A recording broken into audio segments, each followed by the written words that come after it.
आता धुळे जिल्ह्यातल्या शिंदखेडा नगरपालिकेत शिंदखेडामध्ये कोण नगराध्यक्ष होणार आणि कुणाची सत्ता येणार पाहूयात।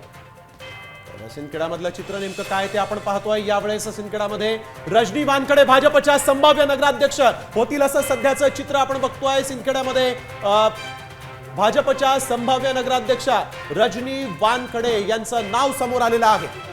तर सत्ता नेमकी कुणाची आहे ते देखील आपण पाहणार आहोत। कुणाची सत्ता येईल शिंदखेड्यात, तर शिंदखेड्यामध्ये बहुमत जे ते महाविकास आघाडी, अत्यंत महत्त्वाचं, महाविकास आघाडीला शिंदखेड्यामध्ये बहुमत मिळत असल्याचं सध्याचं संभाव्य चित्र आहे। शिंदखेड्यामध्ये काँग्रेस, उद्धव ठाकरेंची शिवसेना आणि शरद पवारांची राष्ट्रवादी यांना यावेळेस सत्ता मिळू शकते शिंदखेड्यामध्ये, असं संभाव्य चित्र या ठिकाणी पाहायला मिळालेलं आहे।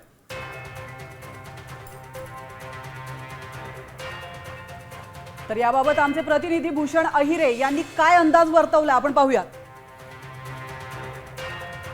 मोठ्या प्रमाणात चुरस वाढल्याचे आपल्याला बघायला मिळाले आहे, कारण भाजप समोर महाविकास आघाडी सोबतच स्वतःच्याच महायुतीतील घटक पक्षांचं आव्हान उभं ठाकलेलं आहे। दोंडाईचा नगर परिषद ही मंत्री जयकुमार रावल यांनी बिनविरोध निवडून आणल्यानंतर आता त्यांच्या समोर शिंदखेडा नगरपंचायत देखील आता काबीज करण्याचं मोठं आव्हान असणार आहे। आणि अशा परिस्थितीमध्ये सर्वात मोठं आव्हान जर असेल तर मंत्री जयकुमार रावल यांना महायुतीतील जे घटक पक्ष आहेत त्या घटक पक्षांचं आव्हान मोठ्या प्रमाणात दिसून येत आहे। कारण राष्ट्रवादी अजित पवार गटाचा उमेदवार या ठिकाणी नगराध्यक्ष पदासाठी भाजप समोर उभा ठाकलेला आहे, तर दुसरीकडे शिंदे सेनेचा देखील उमेदवार या ठिकाणी आपल्याला विरोधामध्ये असल्याचं दिसून येत आहे। तसेच आता शिंदखेडा तालुक्यामध्ये ही चुरशीची होत असलेली लढत नेमकी कुणाच्या बाजूनी कौल देणार हे देखील आता बघणं औचित्याचं ठरणार आहे।